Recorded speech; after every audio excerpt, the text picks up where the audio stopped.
Por que estás abatida, ó minha alma? E por que te perturbas dentro de mim? Espera em Deus, pois ainda o louvarei, o qual é a salvação da minha face e o meu Deus.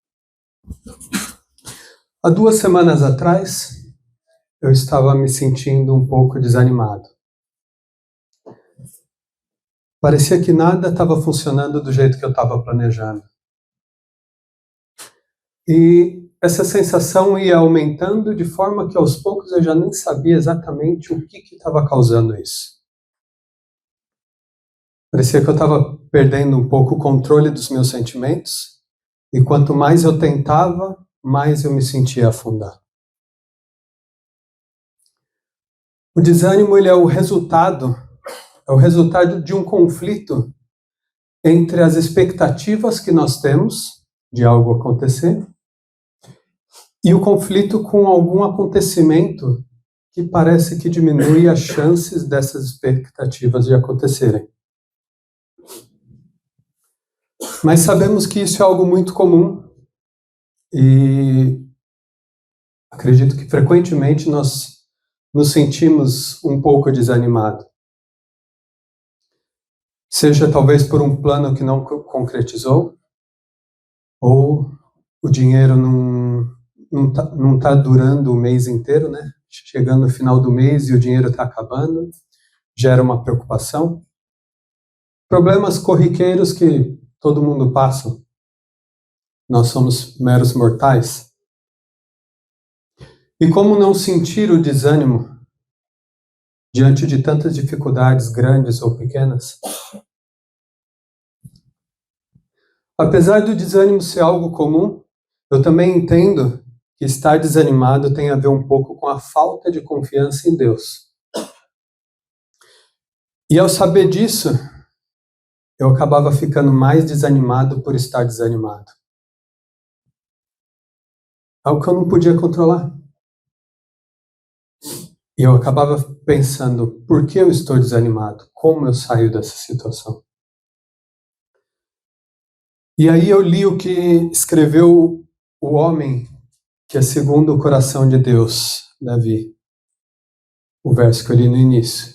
E Davi, olhando para dentro de si mesmo, perguntou: por que estás abatida, ó minha alma? E por que perturbas dentro de mim? Mas Davi, ele era um homem que tinha uma conexão com Deus muito forte. E ele mesmo respondeu para tranquilizar a própria alma: espera em Deus, pois ainda o louvarei, o qual é a salvação da minha face. Tem outra passagem que eu estava lendo e aconteceu com o apóstolo Marcos, quando estava em viagem com Paulo e Barnabé. Eu vou ler como está escrito no Atos dos Apóstolos, capítulo 17. Foi aqui que Marcos, dominado pelo temor e desânimo, hesitou por um momento em seu propósito de consagrar-se de todo o coração à obra do Senhor. Pouco habituado a sacrifícios, desanimaram-nos os perigos e privações do caminho. Trabalhara com êxito sobre circunstâncias favoráveis, mas agora, em meio da oposição e dos perigos que tantas vezes cercam o missionário pioneiro, não suportou as dificuldades como bom soldado da cruz. Devia aprender ainda a enfrentar valorosamente os perigos, perseguições e adversidades. À medida que os apóstolos avançavam, encontrando dificuldades cada vez maiores, Marcos intimidou-se e, perdendo todo o ânimo, recusou-se a prosseguir, retornando a Jerusalém. Então, é uma situação que acontecia até com aqueles homens próximos a Jesus. Aí eu li também em Mateus 26, 37 e 38. Levando consigo Pedro e os 2 filhos de Zebedeu, começou-se a entristecer-se e angustiar-se. Era Jesus. Disse-lhes então: a minha alma está profundamente triste, numa tristeza mortal. Fiquem aqui e vigiem comigo. Até Jesus, ele ficava triste, desanimado. Como podemos ver, ficar desanimado é algo que não podemos evitar. Vivemos em um mundo cheio de problemas e dificuldades. Mas o que realmente quero abordar é como essas pessoas da Bíblia resolviam essas situações. É como podemos sair dessa situação que é inevitável, mas é incômoda o mais rápido possível. Uma vez eu estava em uma de nossas igrejas e eu ouvi uma pregação, e na pregação foi contada uma história real que eu nunca esqueci. Na verdade, toda vez que eu estou numa situação semelhante, eu lembro dessa história. E sempre me ajuda quando eu estou desanimado. Eu não sou muito bom em contar histórias, mas eu vou tentar mesmo assim. Talvez algum de vocês já ouviram, mas de qualquer forma, como funciona para mim, eu acho que seria bom para vocês também relembrarem. Havia uma família missionária dos Estados Unidos e ela se mudou para Papua Nova Guiné para uma missão, e eles iriam lá com o objetivo de aprender a língua dos nativos, iriam traduzir a Bíblia para os nativos, e como a esposa era enfermeira, eles se mudaram para lá e eles abriram uma pequena clínica, e lá eles atendiam as pessoas com dificuldades e davam alguns remédios básicos para dor de cabeça ou alguma coisa que fosse. Ele também abriu um armazém onde ele vendia algumas coisas para os nativos, coisas básicas que eles não tinham acesso antes, como sal, fósforo que eles nunca tinham visto, ou o anzol. Então, eles foram para lá com essa missão e estavam vivendo ali.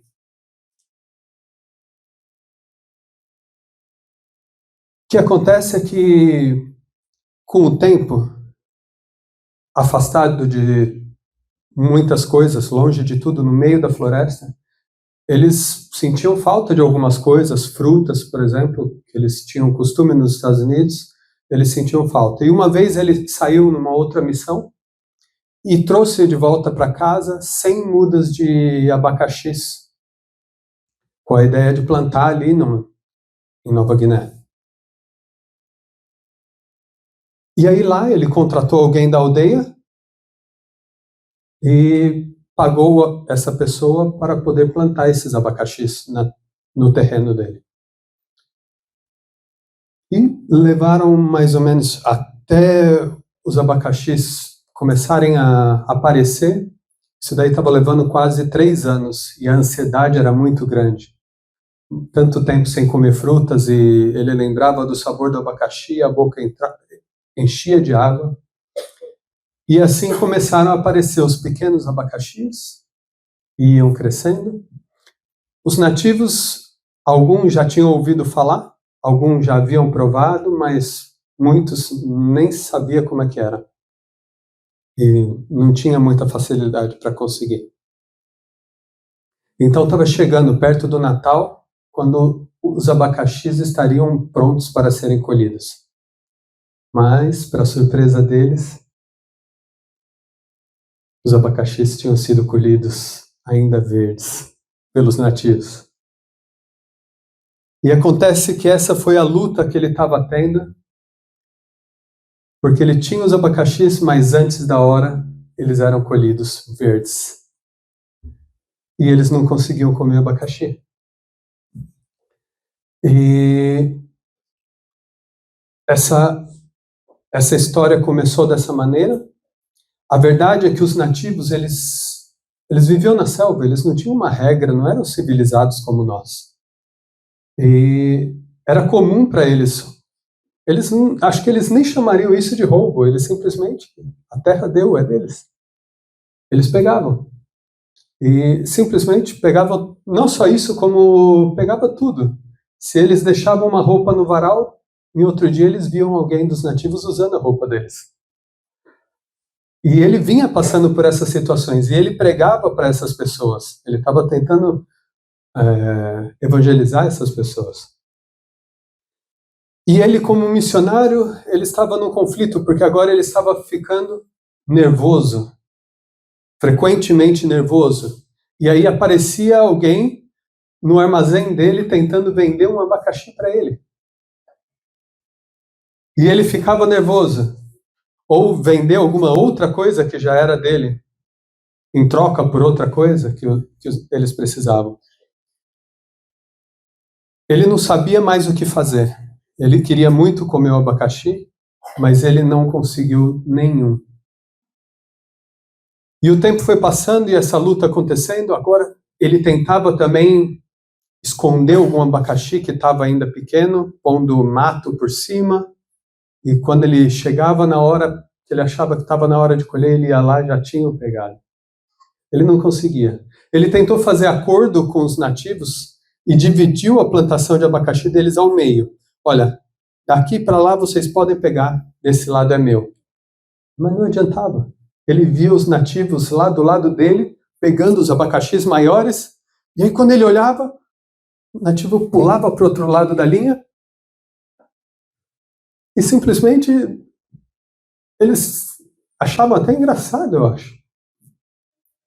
Mas ele ficava muito nervoso. Muitas vezes ele via os nativos pegando e simplesmente na frente e não tinha o que fazer. Era o hábito deles. Encurtando a história de 7 anos que durou, ele estava lutando na tentativa de defender os direitos dele. E nessa tentativa ele ultrapassou muitas vezes a linha da ira. E o sentimento de raiva era constante. E ele queria fazer alguma coisa contra eles de qualquer forma. E aí a coisa que ele podia fazer era fechar a clínica e o armazém. E ele fez. E o pessoal chegava lá para ser atendido. Ah, mas vocês roubavam meu abacaxi e tal? Não, mas não foi eu, foram os outros. E ficava nessa situação. E não, eu não vou abrir e tal. E o pessoal começou a ficar doente e não tinha atendimento. E eles falaram, ah, nós vamos voltar para onde a gente vivia, porque já que não tem o armazém, não tem vantagem de ficar aqui com você. E aí, no fim, todos foram embora para a floresta. E eles ficaram lá sozinhos e passaram a comer abacaxi. Até que chegou um dia, eles já tinham comido bastante abacaxi, e eles falaram, mas se a gente vai ficar aqui só para comer abacaxi, sem ter um ministério, a gente pode comer abacaxi nos Estados Unidos. E ele contactou o piloto missionário para ir lá, mas o piloto, quando chegou lá para pousar, o mato estava tão grande na pista, que o piloto falou, olha, você precisa cortar esse mato aí, porque não dá para pousar aqui para te tirar daí. E aí ele, como que eu vou fazer? Eu não tenho ninguém para cortar esse mato. Até que um dia passou um dos nativos lá e ele falou, olha, segunda-feira eu vou abrir novamente a clínica e o armazém, vocês podem voltar para cá? E assim, eles voltaram, ele pediu para cortar o mato lá e cortaram, e agora o avião já estava livre de novo para chegar. E aí foi vivendo naquela luta, ele continuou sem os abacaxis novamente, e eles continuaram fazendo tudo o que faziam novamente. Mas ele continuou e pensando, não, deve ter alguma coisa que eu podia fazer. E ele pegou uma licença e ele foi para um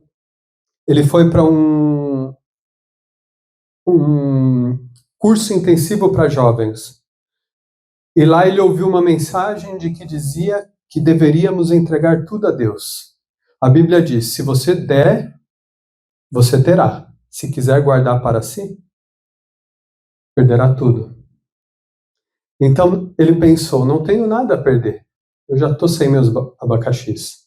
Vou entregar os casos do abacaxis para Deus. Assim, à noite ele saiu para a plantação dele e orou. Pai, o Senhor está vendo esses pés de abacaxi? Eu lutei muito para colher alguns. Discuti com os nativos e exigi meus direitos.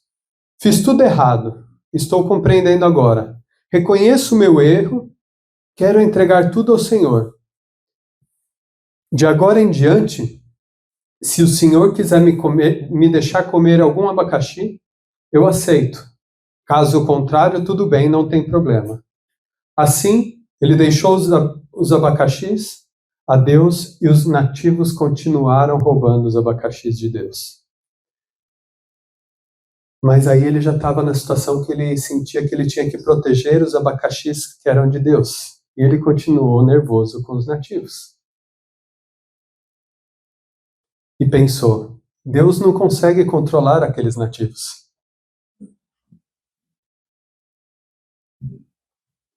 Até que ele percebeu que ele continuava nervoso e falou, não, eu não vou mais me importar. Deus, os abacaxi é seu, você cuida. E aí os nativos vieram e começaram a pegar os abacaxis na frente dele e ele ficou olhando, não falou nada. E foi um dia, foi outro dia, até que um deles vieram falar com ele. O senhor se tornou cristão? Aí ele falou, ele pensou, né? Já ficou meio nervoso por dentro. Como se tornou cristão? Eu sou cristão há mais de 25 anos. Mas ele se conteve e falou, por que você está me perguntando isso? Porque o senhor não fica mais com raiva quando roubamos seus abacaxis? Aí isso abriu os olhos dele.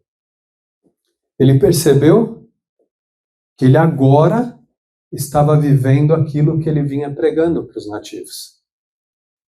Ele pregava sobre o amor ao próximo, sobre ser gentil, todas essas coisas, mas ali ele sempre demonstrava nervoso, ele sempre demonstrava sem paciência, tudo ao contrário.